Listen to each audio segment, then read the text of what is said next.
Hello everyone, welcome back to another video. जी हाँ बच्चों, बहुत सारे स्टूडेंट ऐसे थे जिनकी रिक्वेस्ट आ रही थी कि सर हमें और भी एमसीक्यूज सॉल्व करने के लिए आप दीजिए। ठीक है, तो उनकी डिमांड पर फिर से एक बार मैं लेकर आया हूँ 60 एमसीक्यूज की वीडियो। जी हाँ, इससे पहले बच्चों मैंने ऑलरेडी 30 एमसीक्यूज की वीडियो ऑलरेडी अपलोड कर दी है। ठीक है, हर एक चैप्टर वाइज की 30 एमसीक्यूज की वीडियो ऑलरेडी अपलोडेड है। और इसके बाद मैंने 36 की वीडियो डाली, 36 एमसीक्यूज की। फिर उसके बाद मैंने 40 इंपॉर्टेंट एमसीक्यूज की वीडियो डाली। फिर मैंने 50 एमसीक्यूज की वीडियो डाली। और आज हम फाइनली 60 एमसीक्यूज जो है इंपॉर्टेंट है, जहां से क्वेश्चन रिपीटेड हो रहे हैं आपके एमएसटी सीटी 2021 के एग्जाम में। ठीक है, तो प्लीज आप इसे वीडियो को पूरा देखिएगा। मुझे पता है ये बोलने के बाद आधे तो बच्चे वैसे ही भग जाते हैं। ठीक है, कोई बात नहीं, ये आपकी चॉइसेस है, लेकिन आई होप अगर आप सॉल्व करेंगे इसे तो ज्यादा से ज्यादा आपके कॉन्सेप्ट क्लियर होंगे और ज्यादा से ज्यादा आप मार्क्स गेन कर सकते हैं अपने एमएसटी सीटी के एग्जाम में। ठीक है, तो प्लीज आप अगर फर्स्ट टाइम विजिट करें तो हमारे चैनल को सब्सक्राइब कर सकते हैं, बिकॉज सब्सक्रिप्शन फ्री है। और हम यहाँ पर डिस्कस करते हैं बायोलॉजी को थोड़ा डिफरेंट वे में। ठीक है, और बायोलॉजी की मैंने ऑलरेडी बहुत सारी ट्रिक दी हुई है। देखिए, मैंने जो इवोल्यूशन की ट्रिक दी थी वहां से भी क्वेश्चन पूछे जा रहे हैं। जो मैंने पॉलिनेशन की ट्रिक दी थी वहां से भी क्वेश्चन पूछे जा रहे हैं अगेन एंड अगेन। ठीक है, 206 बोन की मैंने ट्रिक दी थी, नीट में भी वहां से क्वेश्चन आया था और इनफैक्ट यहाँ पर भी पूछे जा रहे हैं। ठीक है, तो बहुत सारी जो मैंने ट्रिक दी है वहां से डायरेक्ट क्वेश्चन मैच कर रहे हैं, तो आप उसे भी जाकर वॉच आउट कर सकते हैं। ठीक है, तो चलिए स्टार्ट करते हैं टाइम ना वेस्ट करते हुए। Okay, let's see question number first. NEET 2021 में पूछा गया क्वेश्चन है और इससे एमएसटी सीटी में भी क्वेश्चन पूछे जा रहे हैं। तो आपको बताना है बच्चों, देखिए, the diagram shown an important concept in the genetic implication of DNA, fill in the blank A to C. A से लेकर सी तक आपको फिल करना है। अभी चलिए इसको सॉल्व करते हैं। चलिए बच्चों, यहाँ पर बताइए, डीएनए से डीएनए का फॉर्मेशन हो रहा है, तो ये कौन सी प्रोसेस है? रेप्लिकेशन है। ठीक है, अच्छा, डीएनए से एमआरएनए का फॉर्मेशन हो रहा है, इसे क्या बोलेंगे? ए क्या है बच्चों बताइए? ट्रांसक्रिप्शन है। क्या है? ट्रांसक्रिप्शन है। ओके, एमआरएनए से प्रोटीन का फॉर्मेशन हो रहा है, तो ये क्या है? बी क्या है बताइए? ट्रांसलेशन है। क्या है?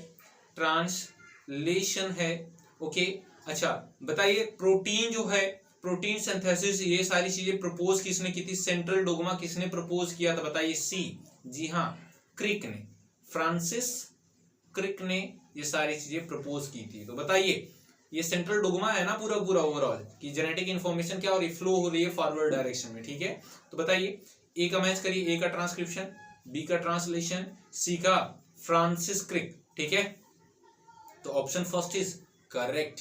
ठीक है, अगर इतना आपने नीट में सॉल्व कर दिया होता तो 4 मार्क्स, एमएसटी सीटी में 1 मार्क्स। ठीक है, सेम क्वेश्चन रिपीटेड है बच्चों। चलिए again next, the movement of a gene from one linkage group to another is called. जी हाँ, हम यहाँ पर सिर्फ क्वेश्चन को सॉल्व नहीं करेंगे, कॉन्सेप्ट को भी समझेंगे। ठीक है ना, कि उससे रिलेटेड देखिए concept again and again repeat हो रहे हैं, तो कॉन्सेप्ट अगर हमने समझ लिया तो क्वेश्चन सॉल्व कर लेंगे, कैसे भी क्वेश्चन पूछे जाए। ठीक है, पूछ रहा है कि एक लिंकेज ग्रुप से किसी अनदर लिंकेज ग्रुप पर ट्रांसफर हो रहा है क्या जीन, तो उसे हम क्या बोलेंगे? अच्छा, यहाँ पर देखिए, मूवमेंट, मूवमेंट को हम बायोलॉजी की टर्मिनोलॉजी में बोलते हैं लोकेशन। क्या बोलते हैं? बोलिए, क्या बोलते हैं? लोकेशन, है ना। लोकेशन मीन्स क्या? पोजीशन। ठीक है, ट्रांस मीन्स क्या? डिफरेंट। ठीक है, ट्रांस मीन्स क्या हो गया? डिफरेंट। Trans means different. ठीक है, तो डिफरेंट लोकेशन पर चला गया, तो बताइए क्या बोलेंगे? ट्रांसलोकेशन। जी हाँ, ऑप्शन फर्स्ट इज करेक्ट। जी हाँ बच्चों, देखिए यही सारी चीजें हैं जो टर्म्स अगर आपने समझ ली तो बायोलॉजी को एक्सप्लेन कर लेंगे आप। ठीक है, हम इसी तरह बायोलॉजी को एक्सप्लेन करते हैं। ओके, क्रॉसिंग ओवर में तो भैया रिकॉम्बिनेंट डीएनए बनेगा, हो ही नहीं सकता। डुप्लीकेशन में उसकी कॉपीज बनेगी, बिल्कुल नहीं होगा। मूवमेंट नहीं होता, इन्वर्जन तो बिल्कुल है। ठीक है, ये तो म्यूटेशन का है पार्ट। ठीक है, चलिए नेक्स्ट वन, बहुत ही इंपॉर्टेंट क्वेश्चन है बच्चों।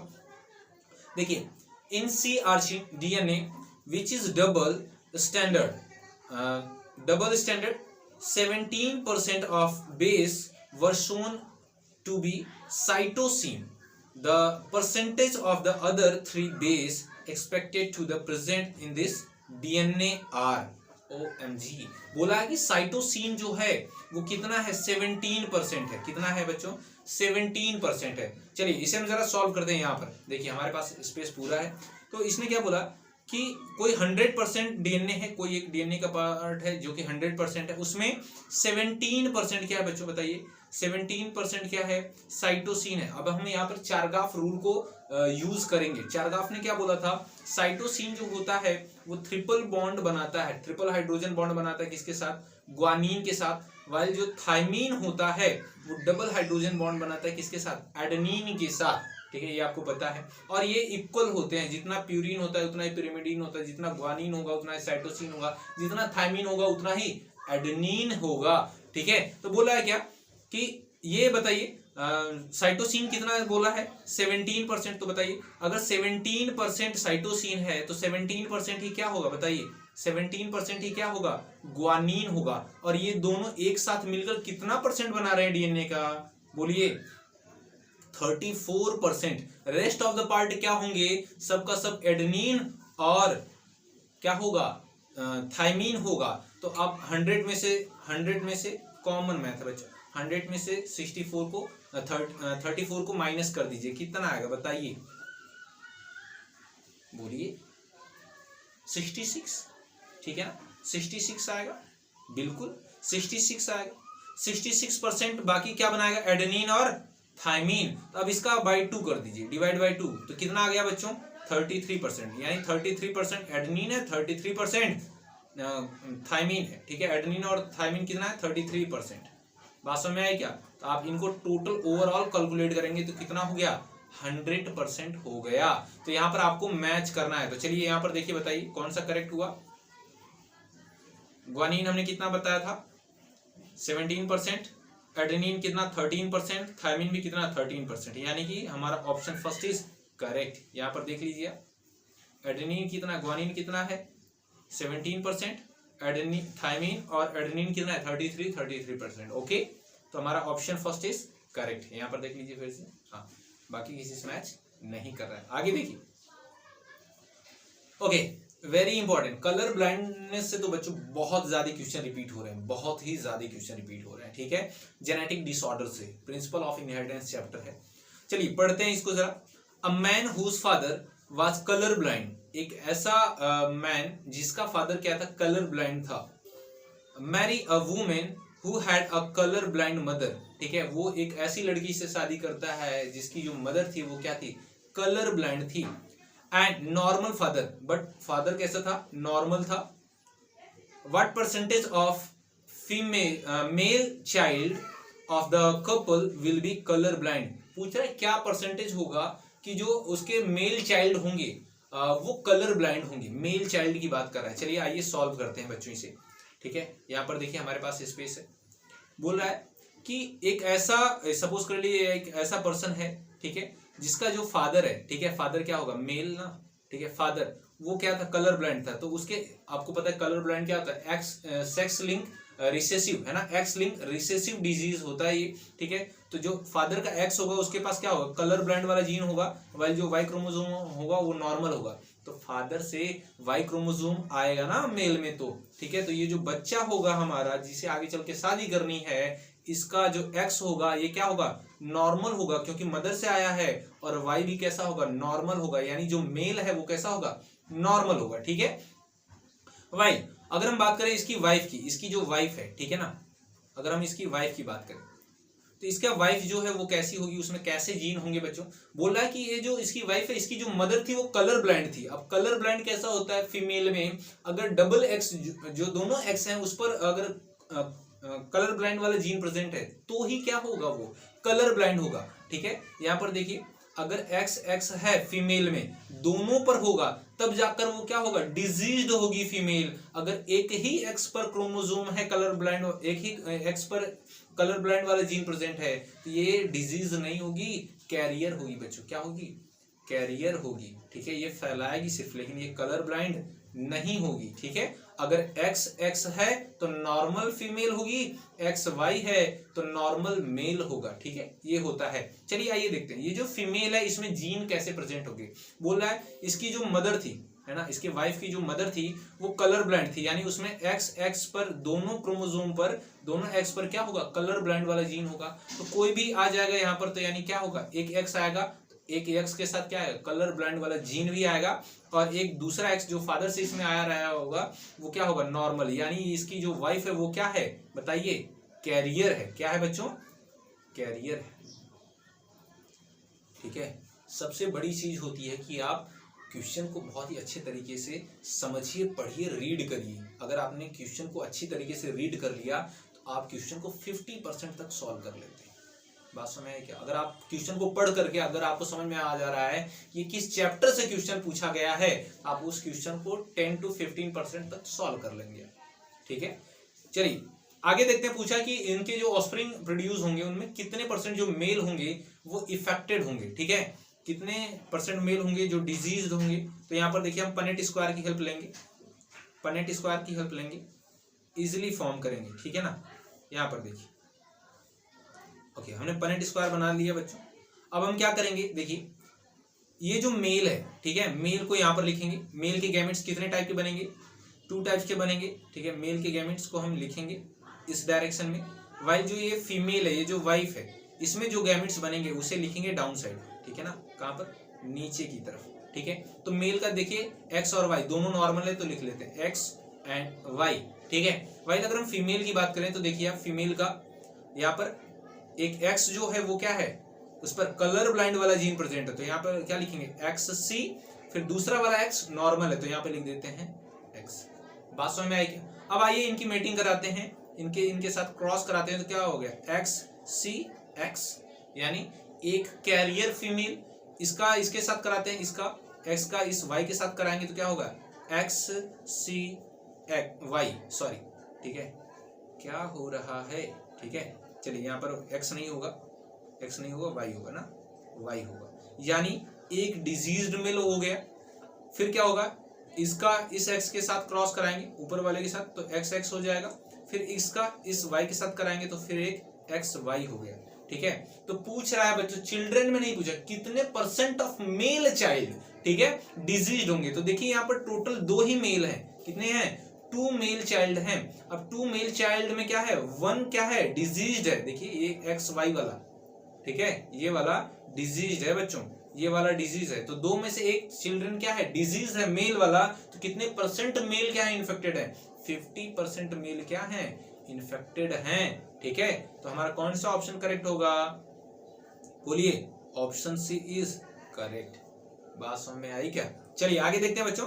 A human female with Turner syndrome, एक ऐसी फीमेल जिसमें टर्नर सिंड्रोम है, वो क्या होगा, उसमें सारी चीज बताइए। Option A has 45 chromosome with X not, option B has 1 additional X chromosome, option C exhibits male characters, option D is able to produce children with normal husband. जी हाँ बच्चों, बिल्कुल ऑप्शन फर्स्ट इज करेक्ट। जी हाँ, total 45 ही chromosome होते हैं उसमें। देखिए 44 ऑटोसोम्स होते हैं, ठीक है, प्लस नॉर्मल फीमेल होगी तो एक्स एक्स होता है। लेकिन बच्चों अगर ये टर्नर सिंड्रोम से इन्फेक्टेड हो जाती है तो एक एक्स क्या होता है, उसका एलिमिनेट हो जाता है, ये एलिमिनेट हो जाएगा, तो यहाँ पर क्या हो जाएगा, एक्स 0 हो जाएगा। तो टोटल क्रोमोसोम 44 ऑटोसोम्स हो गए, ठीक है, 44 ऑटोसोम्स हो गए प्लस 1 एक्स, तो टोटल क्रोमोसोम कितने हो गए, 45। बात समझ में आई क्या?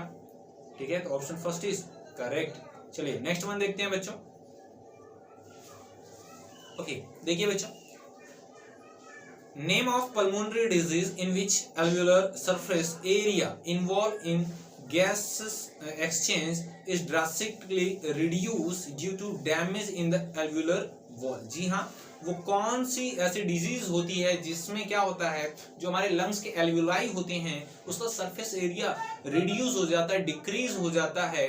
ठीक है, ये आपको बताना है कौन सी डिजीज होती है, बताइए आप। Pneumonia, asthma, pleurisy and emphysema. तो जी हाँ, option D is correct. Emphysema में क्या होता है, जो हमारे एल्वुलाई होती है उसकी जो वॉल होती है वो काफी कॉन्स्ट्रिक्ट होने लगती है, उसका साइज रिड्यूस हो जाता है। ठीक है, याद रखेंगे। आगे देखिए बच्चों, when you hold your breath which of the following gas change in blood would first lead to the urge to breathe. अगर आप अपनी सांस को रोक कर रखें तो वो कौन सी ऐसी गैस होगी जो कि आपको फिर से इनहेल करने के लिए प्रमोट करेगी, सांस लेने के लिए प्रमोट करेगी, बताइए।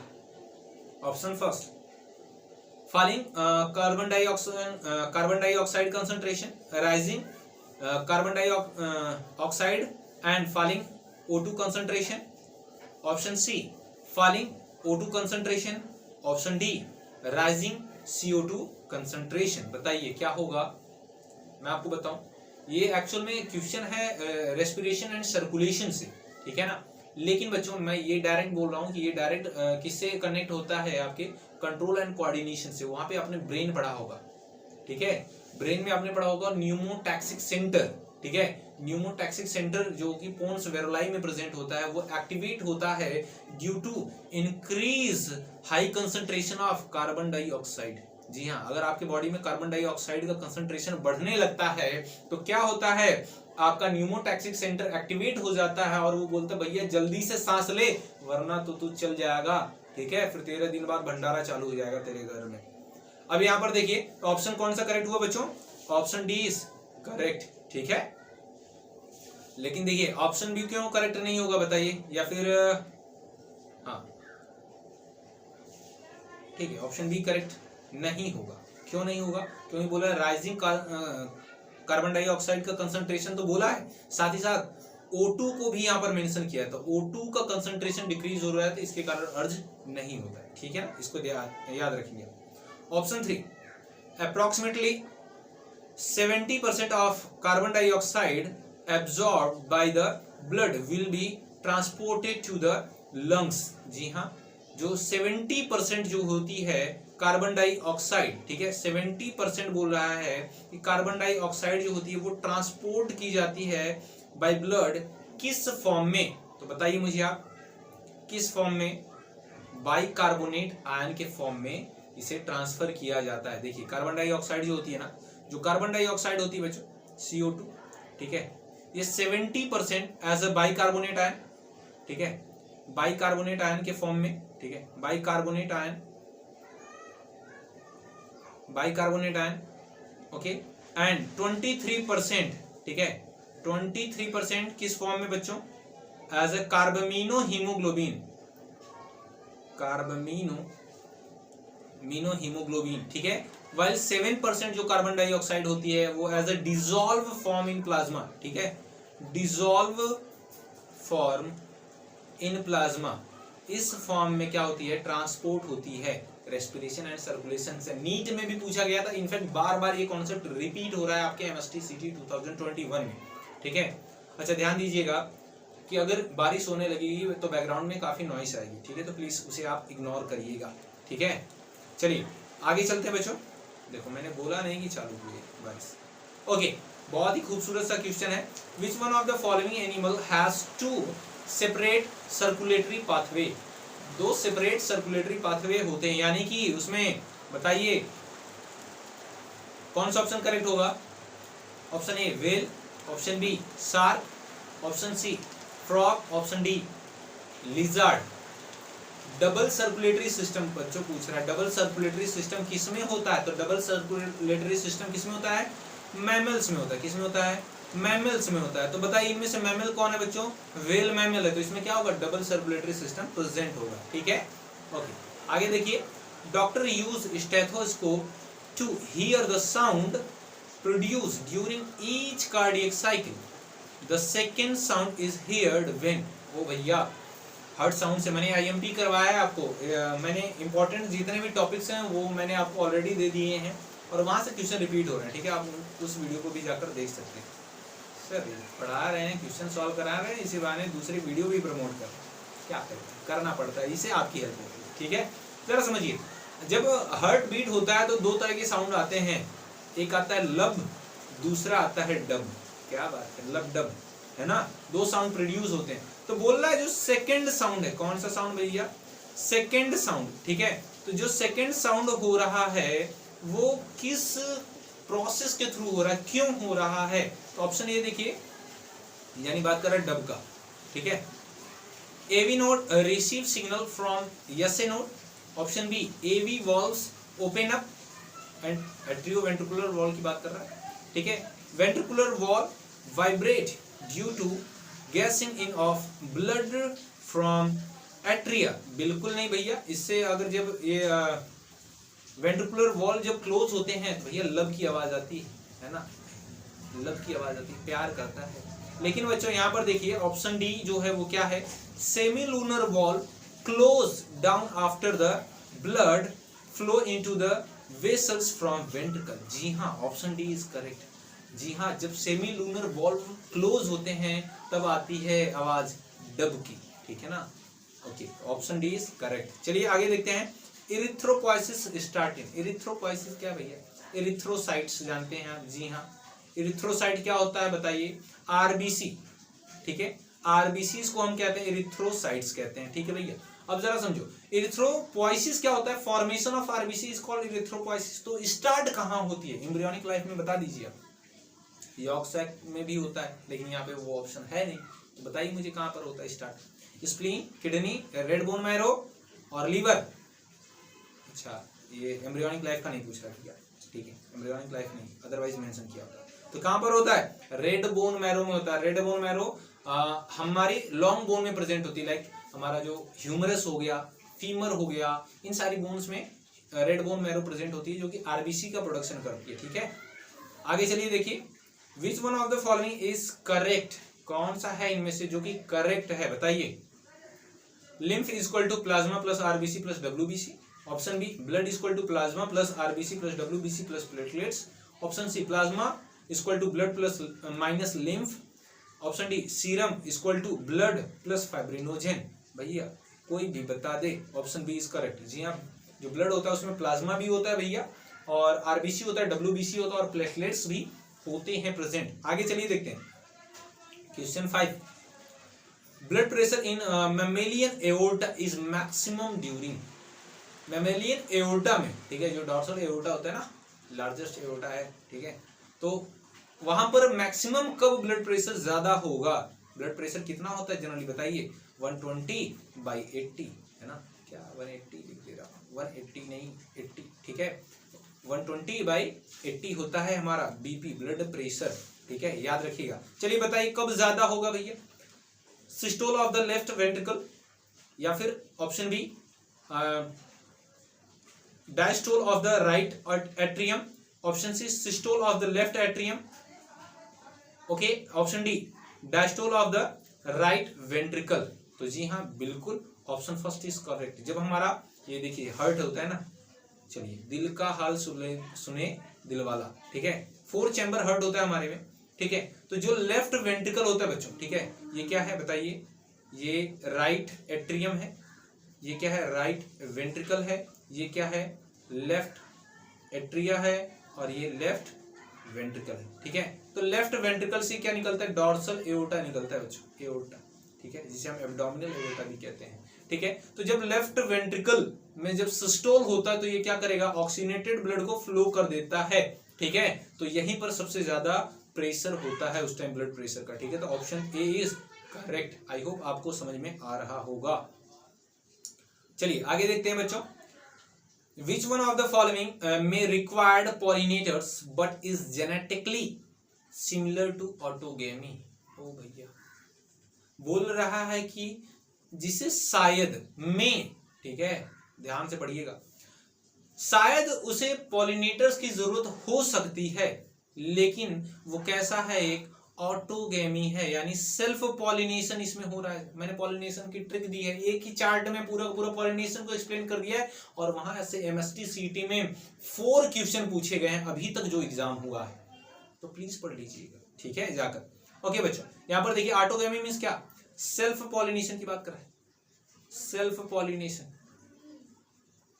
ठीक है, सेल्फ पॉलिनेशन। तो मुझे बताइए कौन सा होगा, क्लिस्टोगैमी तो बिल्कुल नहीं होगा, क्लिस्टोगैमी तो बिल्कुल नहीं होगा, क्योंकि फ्लावर क्लोज रहता है। जीनोगैमी हो ही नहीं सकता, क्रॉस पॉलिनेशन बोल रहा है, सेल्फ पॉलिनेशन, तो जीनोगैमी को हम क्या कहते हैं, क्रॉस पॉलिनेशन, ये भी नहीं होगा। अब बात आती है एपोगैमी की और जिटोनोगैमी की।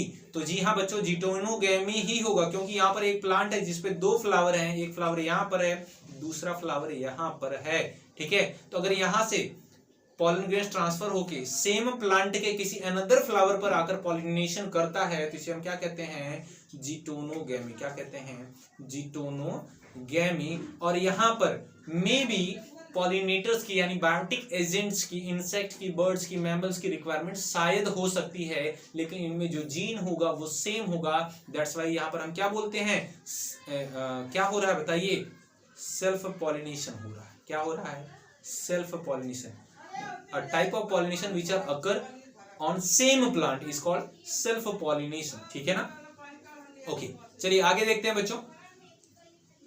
Next one is which one of the following statement is not true. कौन सी ऐसी स्टेटमेंट है जो कि ट्रू नहीं है, पढ़िए। Option A, flower pollinated by flies and bat secrete foul odour to attract them. बिल्कुल सही भैया, अट्रैक्ट करना पड़ेगा उन्हें। Honey is made by bees by digesting pollen collected from flower. बिल्कुल सही। Option C, pollen grains are rich in nutrients and they are used in form of tablet and syrup. Option D, pollen grains of some plants cause severe allergy and bronchial affection in some peoples. भैया नहीं, some peoples में नहीं, ज्यादातर में। ठीक है, ज्यादातर जो प्लांट्स होते हैं उनके जो pollen grains होते हैं वो एलर्जी कॉज करते हैं। ठीक है, एलर्जी कॉज करते हैं। तो ऑप्शन डी इज करेक्ट। ठीक है, यहाँ पे इनकरेक्ट स्टेटमेंट पूछा था। ठीक है, नॉट ट्रू। ठीक है, तो सब कौन सा नॉट करेक्ट है बच्चों, ऑप्शन डी। तो यहाँ पर ऑप्शन डी ही करेक्ट हो जाएगा हमारा। ठीक है, नेक्स्ट वन देखिए, the hilum is a scar on the. Hilum scar होता है कहाँ पर, ठीक है, ये है रिप्रोडक्शन इन फ्लावरिंग प्लांट से। ठीक है, reproduction in lower and higher plant से। तो आपको बताना ये ओव्यूल से स्ट्रक्चर है बच्चों। ओव्यूल का अगर आपको स्ट्रक्चर पता है तो आप इसका आंसर दे देंगे। बताइए हाइलम क्या होता है, fruit where style are present, और seed where micropyle was present. Option C, seed where funicle was attached. Option D, fruit where it was attached to the pedicel. बताइए क्या होगा करेक्ट, क्या होगा करेक्ट। देखिए बच्चों, ये ओव्यूल है, ये क्या है, ओव्यूल है। ओव्यूल ही आफ्टर फर्टिलाइजेशन क्या किस में कन्वर्ट हो जाता है, सीड में कन्वर्ट हो जाता है। यहाँ पर नीचे क्या होता है, प्लेसेंटा होता है। प्लेसेंटा से क्या अटैच होता है बच्चों, यहाँ पर बताइए, फ्यूनिकल होता है। फ्यूनिकल जो होता है वो सीड के थ्रू जिस बॉडी से, ओव्यूल की जिस बॉडी से अटैच होता है, जहां पर फ्यूज होता है, उसे कहते हैं हम हाइलम। क्या कहते हैं, हाइलम। बात समझ में आई क्या। तो यहाँ पर कौन सा करेक्ट हो जाएगा बच्चों, ऑप्शन सी इज करेक्ट। ठीक है, चलिए नेक्स्ट देखते हैं। नेक्स्ट हो जाए भाई, हाँ चलिए। विच one of the following is a wrong statement regarding mutation. Mutation के अकॉर्डिंग कौन सी ऐसी स्टेटमेंट है जो कि रॉन्ग है। अगेन एंड अगेन म्यूटेशन से भी क्वेश्चन रिपीट हो रहे हैं, ध्यान से देखिएगा। ठीक है, ज्यादातर मैंने उन्हीं क्वेश्चंस को लिया है जहां से कॉन्सेप्ट रिपीट हो रहे हैं। चलिए देखते हैं। Option A, deletion and insertion of one base pair cause a frame shift mutation. Second one, cancer cell commonly shows chromosomal aberration. Option C, UV and gamma rays are mutagen. Option D, change in a single base pair of DNA does not cause mutation. Option D is incorrect. तो पूछा है wrong statement कौन है, तो यही हमारा option D ही क्या हो जाएगा, करेक्ट हो जाएगा। क्योंकि अगर डीएनए के किसी भी एक बेस पेयर में चेंजेस हो गए तो वो म्यूटेशन हो गया। कुछ भी हो गया चेंजेस तो म्यूटेशन हो गया। अगर एक base pair, single base pair में चेंजेस हो रहे हैं तो उसे कहते हैं बच्चों पॉइंट म्यूटेशन। क्या कहते हैं, पॉइंट म्यूटेशन। याद होगा आपको, आपने पॉइंट म्यूटेशन पढ़ा होगा। ठीक है, फ्रेम शिफ्ट म्यूटेशन पढ़ा होगा। ठीक है, चलिए आगे देखते हैं। Mutation can be induced by. Mutation किसके थ्रू इंड्यूस किया जाता है। Option A, infrared radiation. Option B, IAA। Option C, ethylene. Option D, gamma radiation. ओ भैया, जो मार्वल की मूवीज देखते हैं ना उन्हें पता है। ठीक है, गामा रेज ने तो ब्रूस बैनर को हल्क में कन्वर्ट कर दिया था, है ना। लेकिन अगर तुम गामा रेज की एक्सपोजर में आओगे तुम में कैंसरस जीन एक्टिवेट हो जाएंगे, प्रोटो ऑन्कोजीन ऑन्कोजीन में कन्वर्ट हो जाएगा। ठीक है, तो तुम्हें कैंसर हो जाएगा। तो यहाँ पर गामा ही क्या है बताइए, गामा रेज ही क्या है, हार्मफुल है। ठीक है। भाई इथाइलिन तो क्या किसमें यूज होता है, फ्रूट को रैपनिंग में यूज होता है। IAA इंडोल 3 एसिड, ठीक है, ये क्या होता है बताइए, एक तरह का ऑक्सीन है, ठीक है, सिंथेटिक ऑक्सीन है। इंफ्रारेड रेडिएशन विजिबल स्पेक्ट्रम में आता है, तो ये हार्मफुल नहीं। चलिए आगे देखिए, हीमोग्लोबिन कंटेंट पर 100 ml of blood of a normal healthy human adult is, किसी भी हेल्दी एडल्ट ह्यूमन के 100 ml ब्लड में कितना होता है, ठीक है, हीमोग्लोबिन का कंसंट्रेशन बताइए मुझे आप। ब्लड टेस्ट होता होगा तो आपको पता होगा कितना होता है, आंख बंद करके बता दो बच्चों। जी हाँ, option D is correct, 12 to 16 milligram पर 100 ml ऑफ ब्लड, ठीक है, पर 100 ml ऑफ ब्लड होता है। ये नॉर्मल वैल्यू है, इससे अगर कम हो रहा है तो आपको कोई डिजीज है, हो सकता है आपको डेंगू हो या फिर मलेरिया हो या फिर कोई और भी डिजीज हो सकती है। आगे देखिए, there is no DNA in, DNA कहां पर नहीं होता है। Option A mature RBC, option B a mature spermatozoa, option C hair root, option D enucleated ovum. ये तो कोई भी बता दे, क्या क्या ऑप्शन नहीं हो सकते, एलिमिनेट करो। मैच्योर स्पर्मेटोजोआ, स्पर्मेटोजोआ यानी आगे चल के स्पर्म बनेगा, अगर न्यूक्लियस उसमें डीएनए नहीं हुआ तो फिर आगे कैरेक्टर कैसे जाएंगे, रॉन्ग हो गया। हेयर की रूट्स में अगर नहीं होता डीएनए, ये भी नहीं होगा, ऑप्शन सी भी नहीं हो सकता, क्योंकि अगर रूट के हेयर्स में अगर नहीं होगा, आप देखिए जो मर्डर वगैरह होते हैं ना, तो वहां पे हेयर्स के एविडेंस ढूंढे जाते हैं कि अगर किसी का हेयर भी मिल गया तो उसमें टिश्यूज लगे होंगे, सेल मिल जाएगी, तो वहां से हम डीएनए को आइसोलेट कर लेंगे और क्रिमिनल का पता लगा लेंगे, ठीक है। तो ये भी ऑप्शन नहीं होगा, थोड़ा सीआईडी वगैरह देखा करो, है ना। चलिए आगे देखते हैं बच्चों, ऑप्शन डी भी नहीं होगा, ठीक है, ऑप्शन ए जरूर होगा, क्योंकि मैच्योर आरबीसी में न्यूक्लियस नहीं होता है, ये इन्यूक्लिएटेड होते हैं। अब न्यूक्लियस ही नहीं होगा तो डीएनए तो नहीं होगा, कॉमन सेंस। चलिए आगे देखिए, advantage of cleistogamy is reproduction in lower and higher plant सिक्यूशन है बच्चों। ऑप्शन पढ़िए, नो इंडिपेंडेंट ऑन पॉलिनेटर्स, क्या मैं पढ़ रहा हूं, देखो यही कहानी बोला कि एडवांटेज क्या है क्लेस्टोगैमी का, तो no dependence on pollinators, option B vivipary, option C higher genetic variability, option D more vigorous offspring. Option कौन सा करेक्ट होगा, चलिए बताइए जरा, हमें भी तो पता चले, सावन का महीना आया है। चलिए बताइए बच्चों कि अगर कोई क्लेस्टोगैमस फ्लावर है जिसमें क्लेस्टोगैमी परफॉर्म होनी है तो उसका एडवांटेज क्या है बताइए। क्लेस्टोगैमस फ्लावर क्या होते हैं, वैलेस्नेरिया में पड़ा है, पॉलिनेशन में, ठीक है, मैंने आपको बताया है। देखिए अगेन रिपीट हो रहा है, एक ऐसा फ्लावर जो कि हमेशा के लिए क्लोज रहता है, वो कभी भी ओपन ही नहीं होता, उसे क्या कहते हैं, क्लेस्टोगैमस फ्लावर।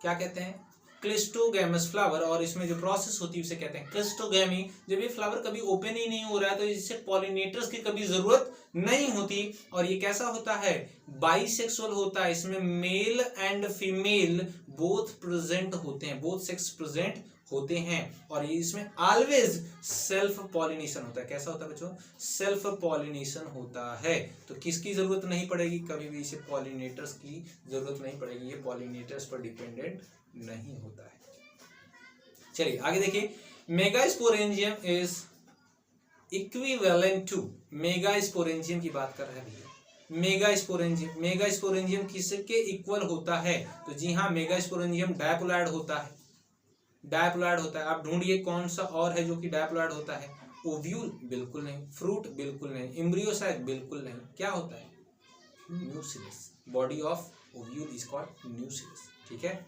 चलिए आगे देखिए, which one of the following statement is correct, कौन सी स्टेटमेंट है जो कि करेक्ट है। Option A, endothecium produce the microspores, option B tapetum nourish the developing pollen, option C hard outer layer of pollen is called intine, option D sporogenous tissue is haploid. बोलिए भैया, sporogenous tissue is haploid, कौन सा statement जो है वो correct है, पूछ रहे। Tapetum nourish the developing pollen, बिल्कुल सही, option B is correct. Pollen grains क्या करता है, टेपिटम जो लेयर होती है वो इनर मोस्ट लेयर होती है किसी भी अंतर की, और वो क्या करती है, न्यूट्रिशन प्रोवाइड करती है पॉलन ग्रेन्स को। ठीक है, तो ऑप्शन बी इज करेक्ट। चलिए आगे देखिए बच्चों, one of the most frequently use technique in DNA fingerprinting is, कौन सी ऐसी टेक्निक है जो कि डीएनए फिंगरप्रिंटिंग में ज्यादा यूज होती है? Option A VNTR, option B SSCP, option C SCAR, option D AFLP. Molecular basis of inheritance से पूछा गया है डीएनए फिंगरप्रिंटिंग से। ठीक है, एलेक्स जेफरी ने दिया था। जी हाँ, variable number of tandem repeats यानी वीएनटीआर को ही हम क्या करते हैं, ज्यादा यूज करते हैं। हमारा जनरली 99.9% जो होता है डीएनए वो कैसा होता है, सेम होता है, लेकिन 0.01% कैसा होता है बच्चों, ठीक है, डिफरेंट होता है किसी भी दूसरे लिविंग ऑर्गेनिज्म से, और इसी को हम कहते हैं VNTR, variable number of tandem repeat. और इसी को आइडेंटिफाई करके हम क्रिमिनल का पता लगाते हैं, पेरेंटल डिस्प्यूटेड में पता लगाते हैं। ठीक है, पेडिग्री भी हम पेडिग्री भी एनालिसिस कर सकते हैं, किसी की फैमिली ट्री को भी डिजाइन कर सकते हैं। आगे चलिए देखते हैं, which one of the following is not applicable to RNA, कौन सा ऐसा है जो कि एप्लीकेबल नहीं है आरएनए के लिए? Heterocyclic nitrogenous bases, option B Chargaff rule, option C complementary base pairing, option D 5 prime phosphoryl end 3 prime hydroxyl end. बिल्कुल नहीं भैया, ऑप्शन बी इज करेक्ट। जी हाँ, चारगाफ रूल कभी भी आरएनए के लिए नहीं होता, आरएनए के लिए एप्लीकेबल नहीं होता, बाकी सारी चीजें एप्लीकेबल होती हैं। Next one is Balbiani ring are site of, Balbiani ring किस चीज की साइट होती है? ठीक है, option A polysaccharide synthesis, option B RNA and protein synthesis, option C lipid synthesis, option D nucleotide synthesis. बताइए, तो इसमें ऑप्शन बी क्या है, करेक्ट है। ठीक है, आरएनए एंड प्रोटीन सिंथेसिस में वे हेल्प करता है। नेक्स्ट वन देखिए, identify the correct order of organisations of genetic material from large to small. जी हाँ, आपको लार्ज से बच्चों आपको स्मॉल की तरफ चलना है, तो बताइए, मेंटेन करिए इसे, बताइए ऑर्डर क्या होगा। बहुत सारे ऐसे स्टूडेंट होते हैं जो कि कंफ्यूज होते हैं क्रोमोसोम में, जीनोम में, डीएनए में, जीन में। ठीक है, तो इस कंफ्यूजन को आज मैं क्लियर कर देता हूं बच्चों। और वेट अ सेकेंड, चलिए यहां पर देखिए, कंफ्यूजन को क्लियर करते हैं। कोई भी क्रोमोसोम होता है बच्चों ना, कोई भी क्रोमोसोम होता है, ठीक है, कोई भी क्रोमोसोम होता है तो वो जनरली किस में प्रेजेंट होता है, पेयर्स में प्रेजेंट होता है। ठीक है ना, कोई भी क्रोमोसोम होता है ना तो वो पेयर्स में प्रेजेंट होता है। तो सपोज कर लीजिए कि यहाँ पर एक क्रोमोसोम है जो कि पेयर्स में प्रेजेंट है। अब क्रोमोसोम का ये जो आप देख पा रहे हो, सपोज करो रोप का एक बंडल ऐसे लिया आपने, दूसरा बंडल ऐसे लिया, रस्सी का बंडल, ठीक है, हार्डवेयर की दुकान पे आपने देखा होगा। तो आप क्या करिए, इसको एक एंड से कट करिए, यहाँ से कट करिए, और इसका आपको एक छोर मिल जाएगा, एक एंड मिल जाएगा। इस रस्सी को आप यहाँ से खींचिए, तो रस्सी को जब बाहर निकालेंगे ना ऐसे निकल जाएगी। ये कुछ और नहीं है भैया, ये क्या है, आपका डीएनए है। बात समझ में आई क्या? ये क्या है, आपका डीएनए है। यानी डीएनए ही क्या हो रहा है, कंडेंस होके क्रोमोसोम का फॉर्मेशन कर रहा है। बात समझ में आई क्या? अब जरा ध्यान से समझिएगा। A set of chromosome is called genome. Chromosome के सेट को हम क्या कहते हैं, जीनोम कहते हैं। ठीक है, ओके, अब जरा ध्यान दीजिए, अगर कोई क्रोमोसोम है, ठीक है, कोई क्रोमोसोम है, वो किससे बना होता है, डीएनए से बना होता है। ये क्या है, पूरा डीएनए है भैया।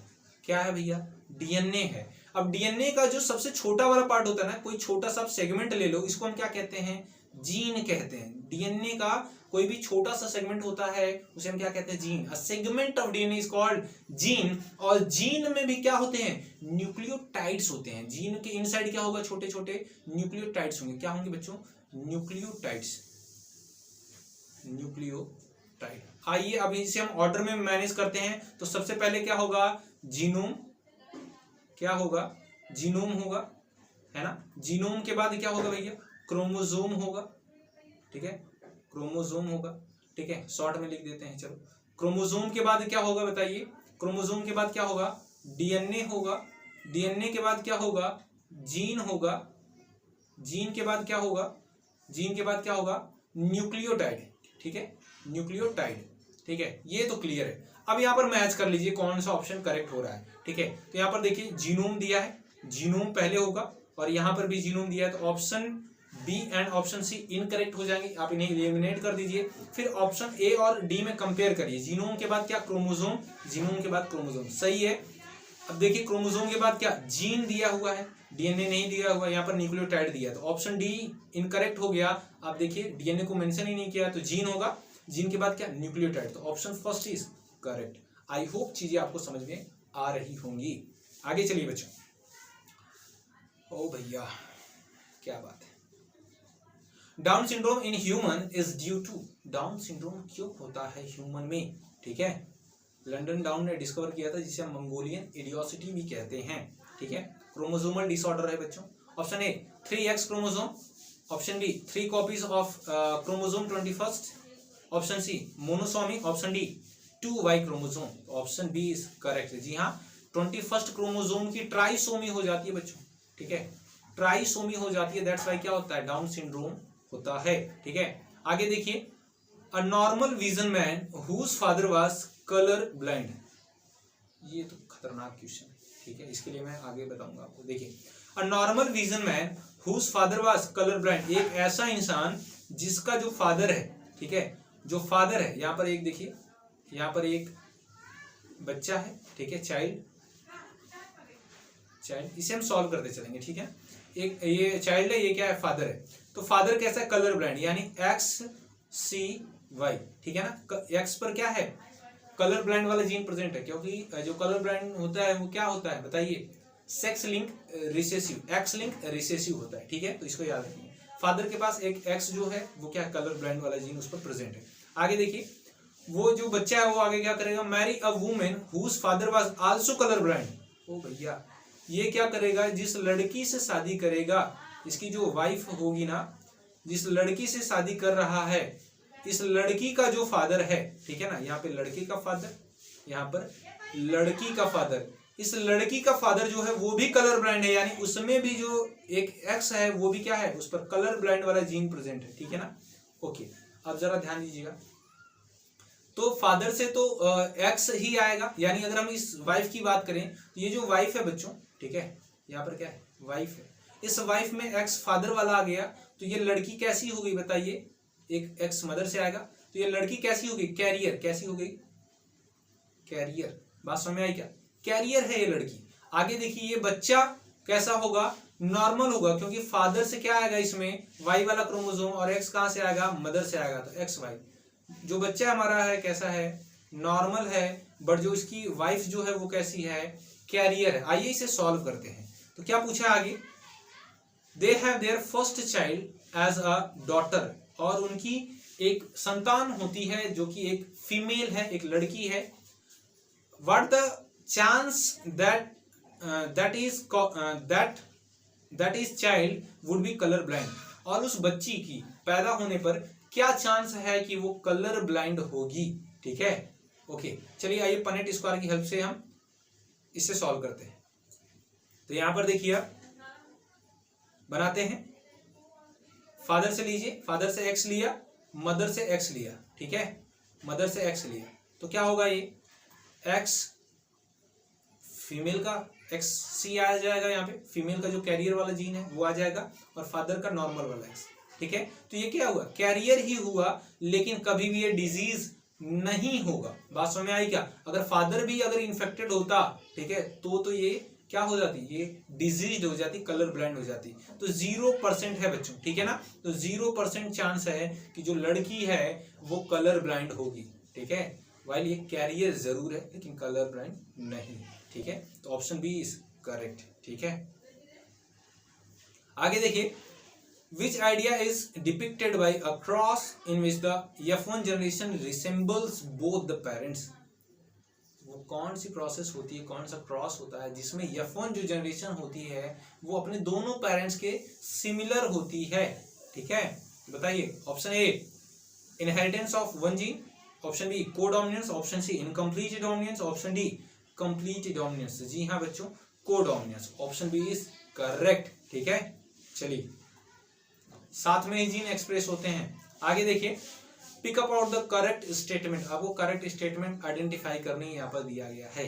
चलिए पढ़िए जरा, Hemophilia is a sex-linked recessive disease. Option 2, Down syndrome is due to aneuploidy.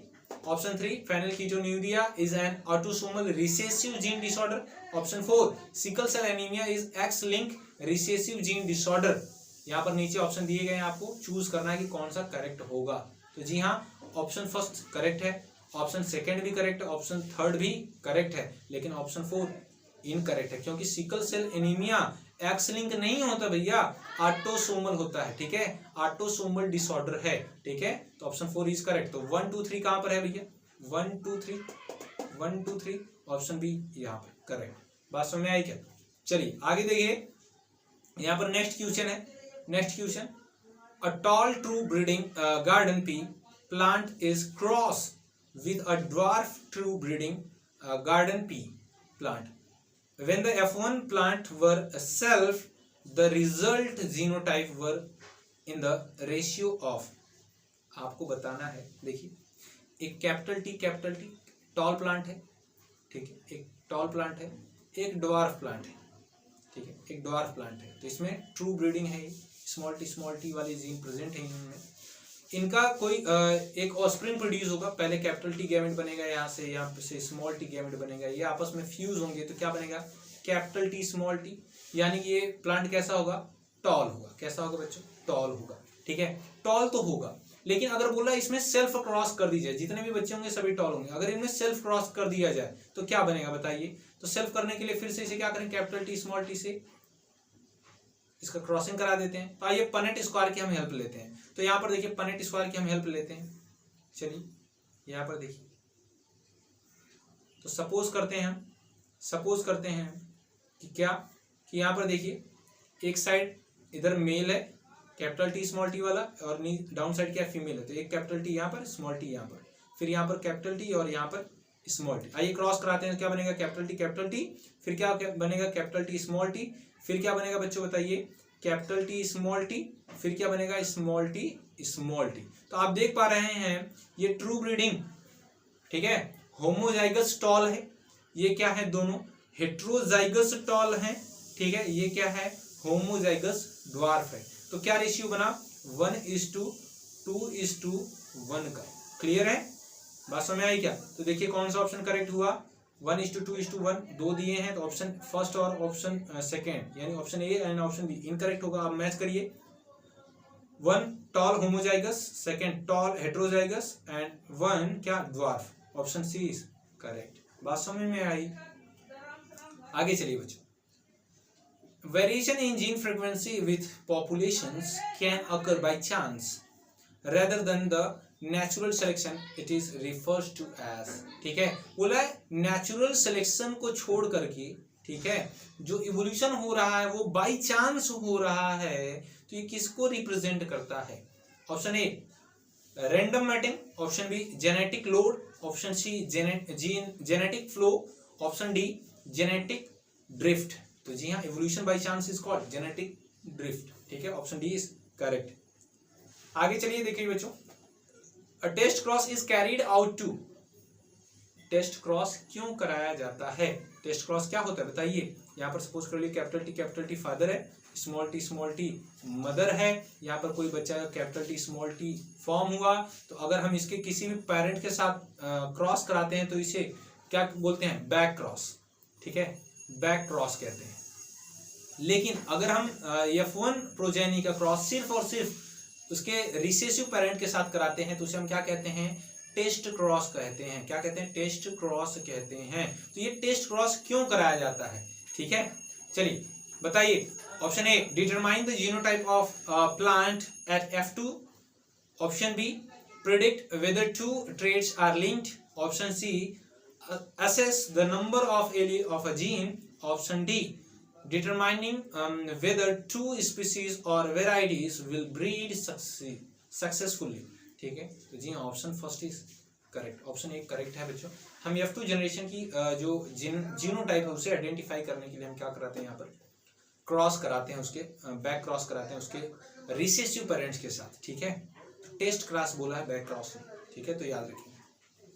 आगे देखिए, the arrangement of nuclei in a normal embryo sac in the dicot plant is, बताइए सबसे आसान, ठीक है। एम्ब्रियो सैक ऐसा होता है, ऊपर क्या होती है 3 एंटीपोडल सेल्स होती हैं, 3 एंटीपोडल सेल होती है, सेंटर में क्या होता है सेकेंडरी न्यूक्लियस होता है, नीचे क्या होता है एग सेल होता है, उसके 2 लेटरल साइड में क्या होती हैं सिनर्जिड सेल्स होती हैं। तो आपको बताना है कि डाइकॉट जो एक नॉर्मल एम्ब्रियो सैक होता है उसमें न्यूक्लियाई का अरेंजमेंट कैसा होता है, न्यूक्लियाई का अरेंजमेंट कैसा होता है। तो देखिए 3 एंटीपोडल सेल, 2 पोलर न्यूक्लियाई और 3 क्या एग एपरेटस सिनर्जिड, और एग को हम एक साथ क्या बोलते हैं एग एपरेटस। तो क्या हो गया 3 + 2 + 3 कहां पर है 3 + 2 + 3, option C is correct.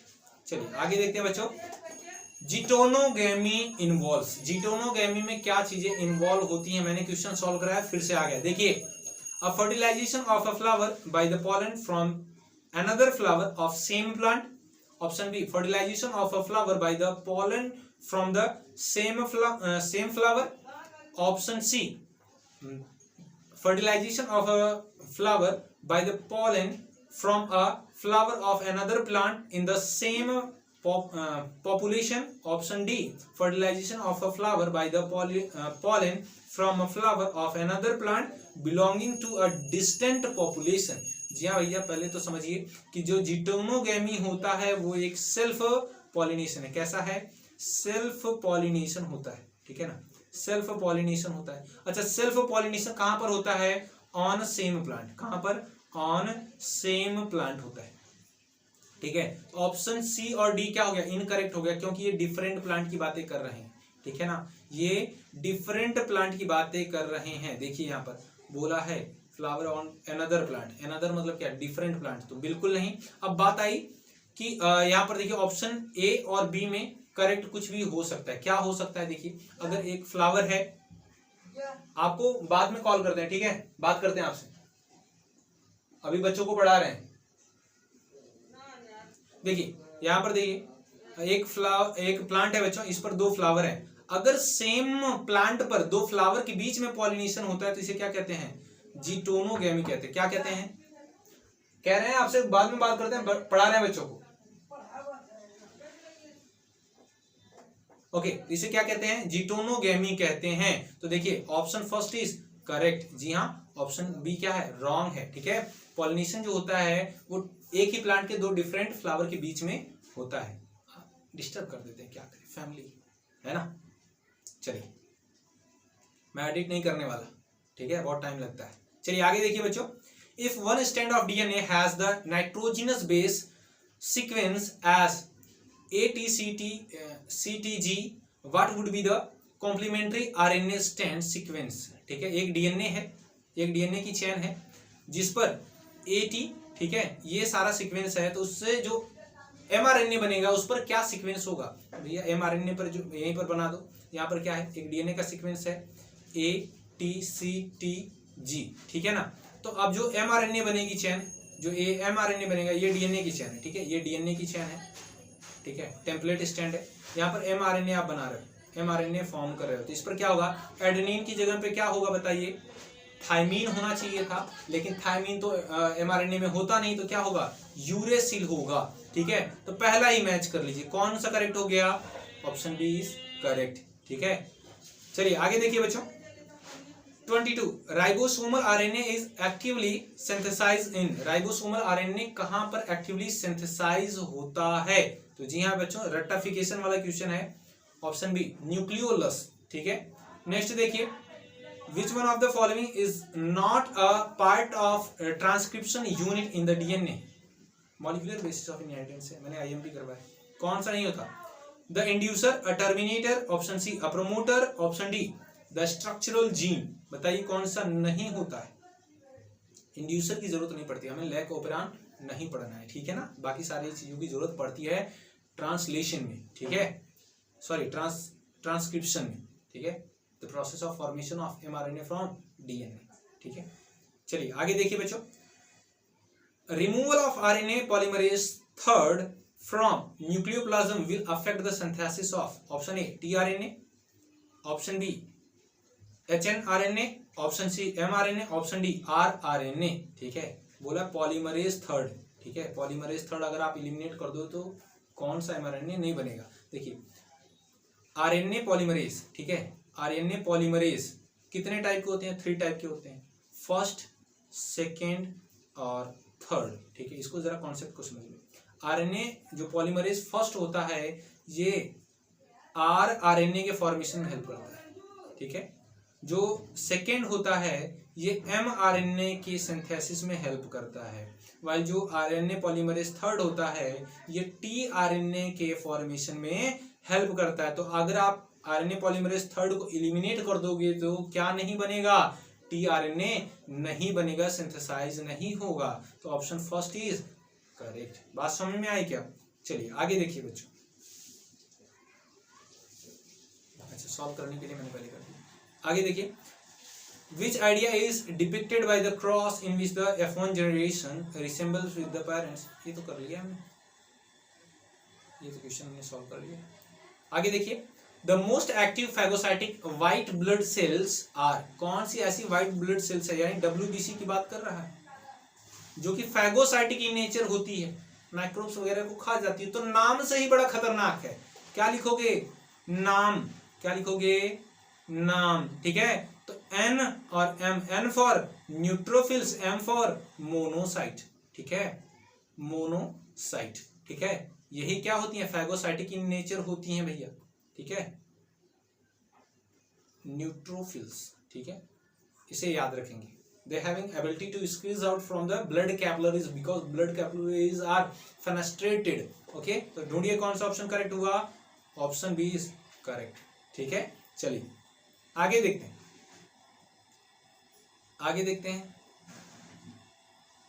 Complete हो गया सब्स्टिट्यूशन, पता ही नहीं चला मुझे तो, ठीक है। ओके, तो बहुत बहुत थैंक यू, ठीक है, यहाँ तक पहुँचने के लिए आपका। और बच्चों, आप लेटेस्ट इन्फॉर्मेशन पाने के लिए हमें सब्सक्राइब कर सकते हैं। वीडियो कैसी लगी कमेंट सेक्शन में जरूर बताइए। किसी पर्टिकुलर टॉपिक पर वीडियो चाहिए आप हमें मेंशन करिए, मैं उस पर्टिकुलर टॉपिक पर वीडियो बनाकर आपको प्रोवाइड कर दूंगा, ठीक है। तो प्लीज़ ज़्यादा से ज़्यादा शेयर करिए जिससे कि दूसरे भी स्टूडेंट की हेल्प हो सके, ठीक है। तो मिलते हैं आपसे नेक्स्ट वीडियो में एक नई इन्फॉर्मेशन के साथ, तब तक के लिए